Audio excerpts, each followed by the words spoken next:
let's start with the beginning of your I don't know, let's say professional career, right before your professional career. You're playing at the University of Minnesota, and then you left college a year early, or you took your senior year off anyway to play in the '76 Olympics, right? Correct. At the University of Minnesota, we won the national championship playing for Herb Brooks in 1974. And in 1975, an opportunity to play on the U.S. national team, and Bob Johnson was the coach. So we went to Europe. We played World B tournament. Played well enough, so Bob Johnson asked me to come back if I wanted to play the 1906 Olympic team, but taking the prior year, 1975, off. So I played for Bob Johnson in 1975, 76. So I took my senior year off, played for Bob Johnson, played Olympics in Innsbruck, Austria. We played well enough. We were tied for third for the bronze medal, but Germany, who we beat every time prior to that, beat us 3-1, so we settled for a piece of paper instead. What was it like to play for Herb Brooks first off, and then Bob Johnson, and then again, obviously, famously, Herb Brooks in 1980? But those two guys, at least the rumor is, the reputation is that they did not like one another, those two.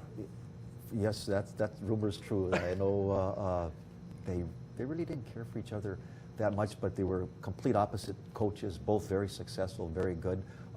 Looking back at it now, Herb Brooks was a great college coach, great Olympic coach, good pro coach, but Bob Johnson had more success in coaching the pros than he did in the Olympics. And it was, their attitudes and their approach to the game was completely different. Herb Brooks coached maybe more from the negative side, you know, always pushing in and prodding players to bring out the best of them. Whereas Bob Johnson coached by the positive. Everything was positive. I remember we were in Prague in 1975 playing the Czechs, who beat the Russians the night before. They blew us out 15-1. He came in the locker room. He said, "You guys played great," but he said they played like the Montreal Canadiens. But we all started laughing. But it worked. I mean, he was a good coach. They were both. Bob Johnson was a master of power plays. He was very good at that. Herb Brooks was more of a tactician, more of a harder work ethic. Excuse me. So you finish up in the '76 Olympics, and now it's time to turn pro. Yep. It was still a year away from your time in Milwaukee. So where was the '76, '77? Okay, where wasn't it spent? That's exactly. I think I met everybody in hockey that year. I was drafted by Pittsburgh. There were some IRS issues, and the management changed, and they wouldn't trade me, so I ended up going to camp without a contract. I was in Pittsburgh for a while, Hershey. Ended up in Oklahoma City, down in Birmingham for a while, WHA, and the Milwaukee Admirals was my third stop. And it was very nice. So 1977 was the first year that the Admirals joined the professional ranks, joining the International Hockey League, and you end up in Milwaukee. So how does this happen? I was drafted by the Pittsburgh Penguins back in 1974. And I was in a world tournament in 1975, and I was going to sign with the Pittsburgh Penguins, but the IRS went in, and the management changed, and I ended up playing the 1976 Olympic Games, playing for Bob Johnson. And after playing in 1976, I went to Pittsburgh's camp the following year, and I was in Pittsburgh's camp. I was also in Hershey, Oklahoma City, and Birmingham. And after I left Birmingham, I was actually thinking about retiring from hockey half-heartedly. So I ended up going back to Minnesota, and Lou Nanny, who was general manager and coach of the Minnesota North Stars, recommended his friend down in Milwaukee by the name of Gene Ubriaco. So that's how I ended up in Milwaukee. Did you guys know at the time, I mean, there wasn't the internet, there wasn't all of this stuff. Did you know anything about Gene Ubriaco then coming in? After I got here, I realized where Gene Ubriaco came from Sault Ste. Marie. Grew up with Phil Esposito, and I did know a little bit about Gene Ubriaco back in 1967. I went to a hockey school up in Sault Ste. Marie, Ontario, and Gene Ubriaco was one of the coaches and teachers on the ice. Really? Yeah, so that was a real interesting story, and we did talk about that when I got down here. Did he have any idea? I mean, he's probably seen thousands of kids that came through that school then. Yeah, and what was so funny, he brought out, at the end of the week camp, they gave you a report card, your progression report or report card, and he said, "Buzz, you go find that thing." And he picked, and I brought it to him. We went over it. We were laughing the whole time. My weaknesses back then were still my weaknesses then. But that's, yeah, so I did know Gene Uberano. Did you save all that stuff then? I I- mean, every time you played, everywhere you No, played? no, I didn't save a lot. My mother had it, so I said, geez, could you look and see if there's, and she did find it, and she did mail it down to me here. And so we spent a good evening talking and laughing about that. That's fantastic. What was it like to play for this guy? Because he was, as you said, he seems to me, now seeing him around, real easygoing. He would be, I guess, what you would term a player's coach. Would Yes, that be I safe would to say? definitely. Gene was a player's coach, and Because he was a long-time player. I mean, he played for I a long, believe long he time. played 9 years in the American League before he made it to the NHL. And you know, if a guy can play that long in the minor leagues and make it to the NHL, you know he loves the game. Right. And Gene just loved to win. And like I said, you said that he's a player's coach, but he coached from his heart, boy. He put it all out there. I really enjoyed playing for him. You had the great experience of playing the world over with your national team experience and Olympic experience and all of that by the time you got to Milwaukee. But when you come in, I can't imagine there were many other Americans, and the Canadians that were here, there were a lot of French Canadians on A lot this of team. French Canadians, and I think they put us 2 Americans in the middle locker room so everybody could get along. We had the French kids on one half and the English on the other half, and us Americans were like stepchildren, I guess. So, but I enjoyed. It was different. I did learn how to speak a little bit of French that year, like Danny LaCours, Yves Preston. I remember the other American that was here with me was Gary Morrison. Played a little bit with the Flyers and stuff. And then there was Danny Clark, I believe, from Western Canada, who played with the Rangers a little bit. So it was an interesting group of guys, and it was a good experience, I'll tell you. That was a lot of fun. Well, and you were here for 2 full seasons, so what was it like wearing the Admirals sweater, going out there on the ice in front of, at the Mecca, right? Did you play We played at the Mecca. It was, the relationship that I had with the players was important and stuff, and the teams that I played on were important, but I always respected and loved the teammates that I played with and stuff. And playing in Milwaukee was special to me. My wife's family lived down here for a while in Milwaukee, so it was fun coming back. And at that time, this was Major League town back then, even too, a little bit. So it was fun, and I enjoyed every moment I had in Milwaukee. You know, what did you find to do away? I mean, were you married at the time? Did you? Yeah, yes, I was. I was married in 1977, so my wife was down here as well. I remember the bus trips with the guys on the team, and we bussed a lot back then. Sure. To bus around, Lake Michigan there, and so I got to know the other players quite well. We did socialize afterwards too, and it was a great bunch of guys. All the guys here were trying to use this as a stepping stone to move on with their career and stuff. So we all knew what we were here for, and great bunch of guys. Do you remember the other 2 guys you played with to start off? Do you know what line you skated on? I mean, who was your center? Who was on the right side? Anything like that? No, but I remember Danny LaCours quite well because he did a lot of scoring back then. Did he ever miss the net? I don't think so. I never seen a guy that could finish off that well. But so you're playing here in 77, 78. The team, as I mentioned, had just gone pro. What was it like what was the environment like? Because a lot of guys had made the transfer from the old days, the USHL, into the IHL. There was the new ownership group, Mr. and Mrs. Pettit. What was it like? What was the mood like? I mean, did everybody seem, because, I mean, you played in Birmingham, you played in a lot of places that weren't necessarily stable That's true. ownership-wise. But what was it like here? Because it hadn't been until Mr. and Mrs. Pettit came in. And, well, Lloyd Pettit, broadcaster with the Blackhawks, and, Jane, with the finances and stuff. So you knew you were coming into a major league city. I mean, even back then in the 70s, from my experience of talking to guys around the league, like Mike Rizzioni played in Toledo. Right. And everybody wanted to play in Milwaukee because they knew you were well taken care of and you were treated first class. So, and that's Mr. and Mrs. Pettit. That's Yep, their Lloyd, mandate. That's yep, their. it was. You were treated very, very well, and all the players, liked them and respected them. And Lloyd would come down, and Jane would come down as well. It was. You knew that financially they were sound, and you knew Lloyd loved hockey. They used to show up at games. I remember a couple of the trainers used to take care of them all the time and stuff. Sure. Howie Larson, I believe, made sure that everything was taken care of for Lloyd and Jane. It was kind of a family atmosphere in a big league way. Do you remember any specific games or anything on the ice from that first season? What it was like traveling around on the bus to play in a Kalamazoo or a Toledo or wherever you ended up, Peoria? They probably didn't have a team, but in those areas. And I remember going to Port Huron. I know that was a long bus ride. It was like 9 hours. And Phil Whitliff, thankfully, who played hockey and graduated from Notre Dame, was the general manager at the time. We always stopped in South Bend and we eat, we play and practice and bus it up, which broke it up nice. But bus rides were fun with the guys. I mean, I had a good time. I mean, I can remember a couple of the guys, because we weren't paid a lot of money back Right. then and stuff. So I remember used to take the toilet paper from the hotels and make sure they had it for their house and stuff like that. So a lot of great stories. So the second year then, it was more of the same, I'm assuming, 78, Pretty much 79. more of the same, but I ended up playing defense more that year because I broke my hand. So I ended up playing defense, and it was a good experience. Gene Brock wanted to play defense, so I learned a lot. I understood the game probably more. Now, I'm assuming you had a 2-year contract then, or was it a No, year-to-year thing? just year. I think back so then. Gene just wanted you around.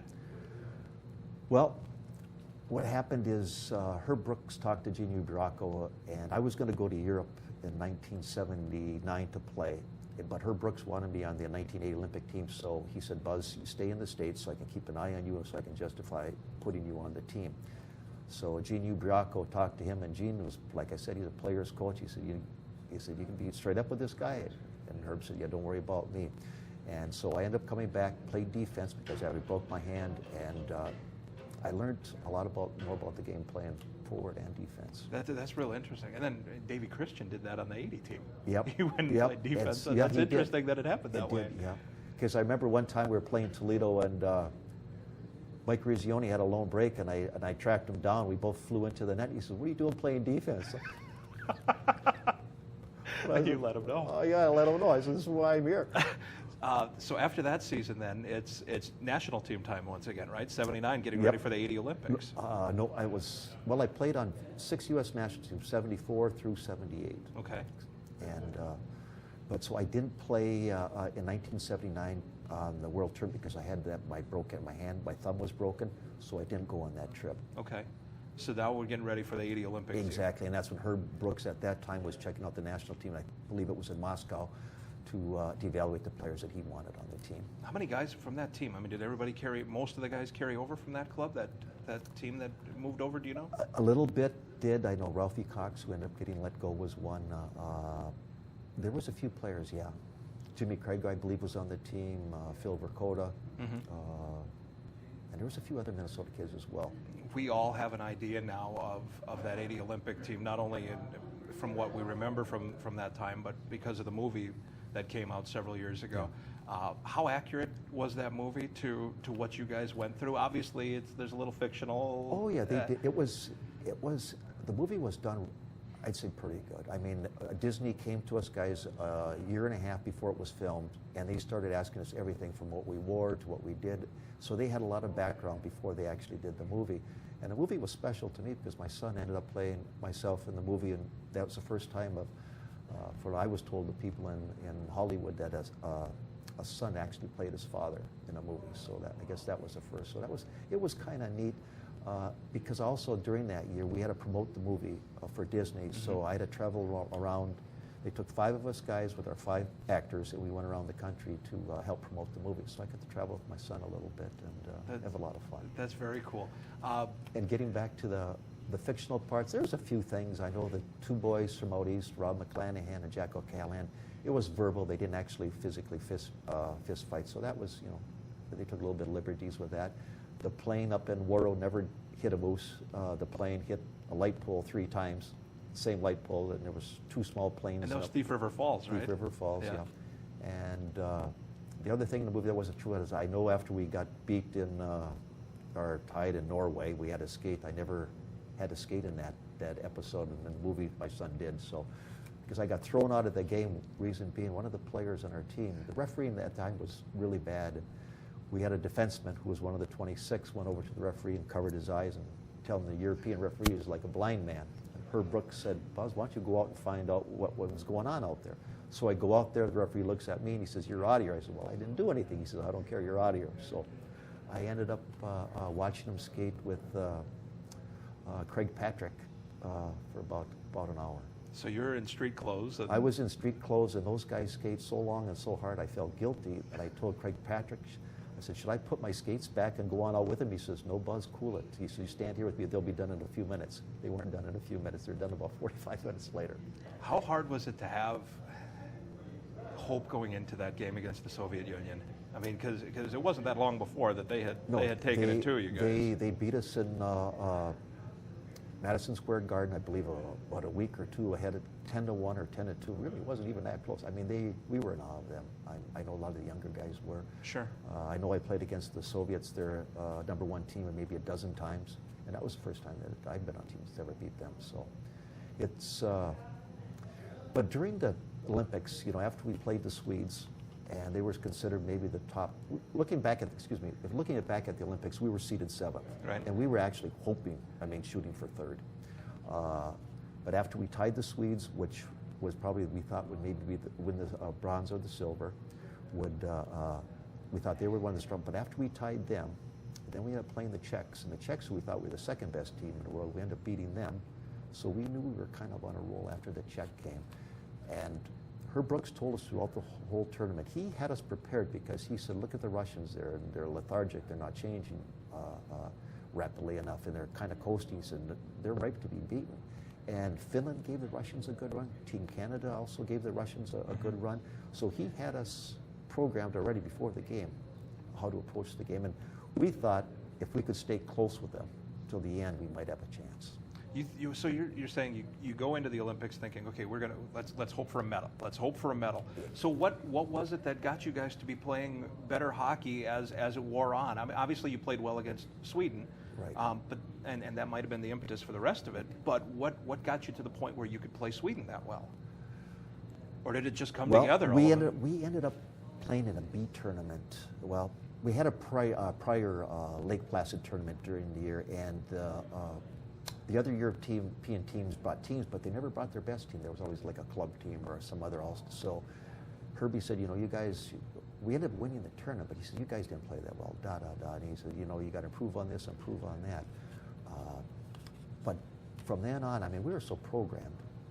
We understood that what Herb wanted us to do is, control the puck, be in better condition. We were probably more conditionally prepared than any team in that tournament. And the ball didn't really start kicking in. I mean, we played a lot of teams in the States and Europe, and after that Sweden game when we tied them, we knew we could play. How was it different overall outside of the medal for you? Because you had the prior experience in the Olympics from 76 to 80. What was different other than your maturity, your experience? The depth of the team was different. We had more depth from top to the bottom in 1980 as opposed to 1976 because we obviously had more players. You can suit more. Also, Herb Brooks took the best of the North American style, the up and down, and combined it with the European style of puck control. And we were interchanging positions that we've never done before. That he was probably the first coach that actually I've seen implement it in North America. And he practiced it with us. And how we started, we used to go on a soccer field with a ball, and we'd throw the ball around, and we'd walk to different positions and stuff. And after it went from the soccer field where the soccer ball went onto the ice, we'd walk through it and we'd skate through it. So, slow speed, quarter speed, then full speed. So we practiced that the whole year. So after the Olympics are over and you're celebrating, obviously, and I'm assuming the celebration took a while. Oh, yeah. And not just days, but months and so on. Well, it's still being celebrated, I guess. Yeah. 40 years later, I can't believe it. So now it's time to go back to the grind of the pro ranks. Correct. So was it? You mentioned you thought about retirement before. Was this another chance that you thought maybe I'm done, or did this kind of re-energize you and you thought, all right, let's do it? Okay. Afterwards, after the Olympics, hockey-wise, I had a chance to play with the North Stars. Lou Nanne wanted to hire our whole line together and sign with the North Stars. But back then it was like $20,000 to sign, 25 in the majors and 50 up above. But I played so much in Europe, I had an opportunity to go to Europe that it was guaranteed one way, and at 25 at that time was considered old in the National Hockey League. So I took a 2-year deal in Bern, Switzerland for 2 years, and I think it was about $50,000, but I got paid in Swiss francs. So the first year I made 78, second year I made 48, but it was a good opportunity for me. And then at 1982 then, that was the end of it? 1982. That's when you decided you were no longer going to play? No, I tried to play, believe it or not. We dropped down a group from the top group in the world tournaments, and in 1982. So in 1983, they were going to put a team together like they did in the Olympic year, or previous Olympic years, put a team together for the whole year because they wanted to make sure for the 1984 games we made it up into the top group. and they had lost a lot of corporates, hundreds of thousands of dollars being dropped from Group A or top group to the lower Group B. Mm-hmm. And so they put a team together. They wanted to make sure we won it to move back up, so we were seated better for the 1984 Olympics. And that's when my back went out. I had herniated disc, so I was with that 83 team maybe about 3 weeks. My back went out. I went on rehab. I tried to play in 1984. I went to training camp. And Dr. Stedman, when I was out in Colorado Springs, looked at my back and he said, "What are you doing here? Your back's never going to make it." And he said, well, that's when I retired. But it was a good way to retire because I know I had to. I had no choice. Otherwise, I don't know if I would have gave it up. Sure, absolutely. Yeah, so then what happens after that for you? And you've had a lot of different experiences since then. Since then, I was, after that, I'll tell you, I wasn't sure what I was going to do. I had an opportunity to stay in hockey, to coach, but I had 2 young children. I traveled so much, and I wasn't sure what I was going to do. So I ended up working in Detroit for about a year, and transferred back to Minneapolis with North American Van Lines, the Palmer agency. I worked there for a while, and then I sold semi-trailers for Great Dane.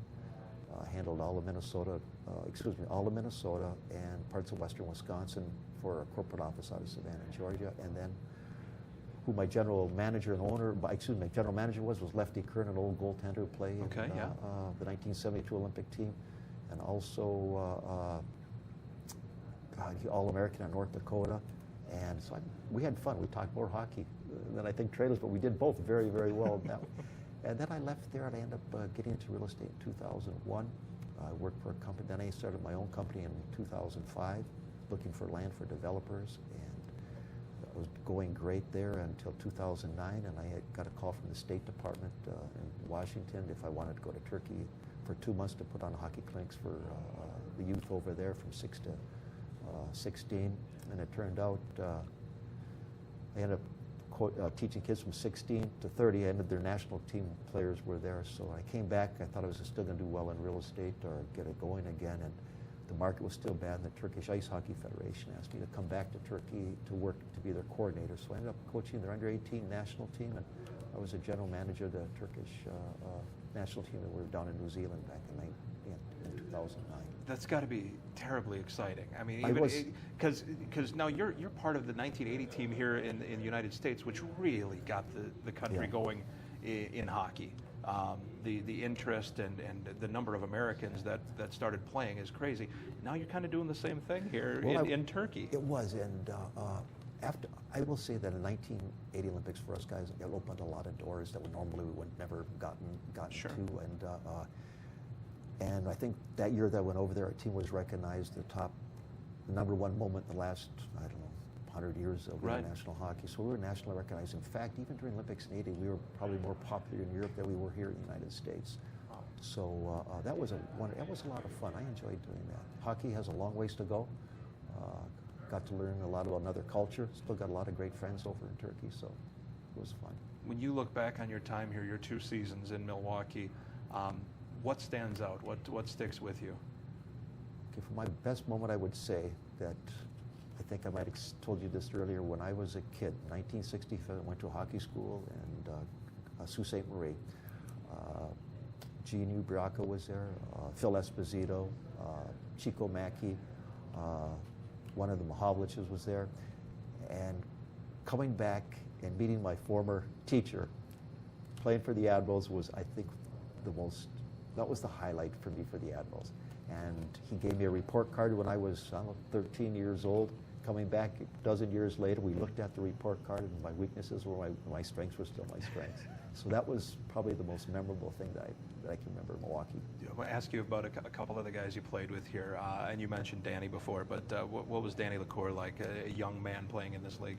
Young, he amazed me. Just a small little guy. I'm surprised he survived as long as he did. But if little guys can still play, and he could score like if there was a hole in the net, he'd find it. I've never seen a guy score like him. It was amazing to watch. I don't know how he got from one end to the rink to the other, but you put him in front of that net, Danny was your man. How about Eve Preston? Huh? Eve Preston. Eve Preston, he could skate, and he was a flashy player. He was a lot of fun to watch. I enjoyed playing with him as well. Who was the goalie on that team? Geez, Was it Richie? Was Richie here then? Richie Sirwa? Was he here yet?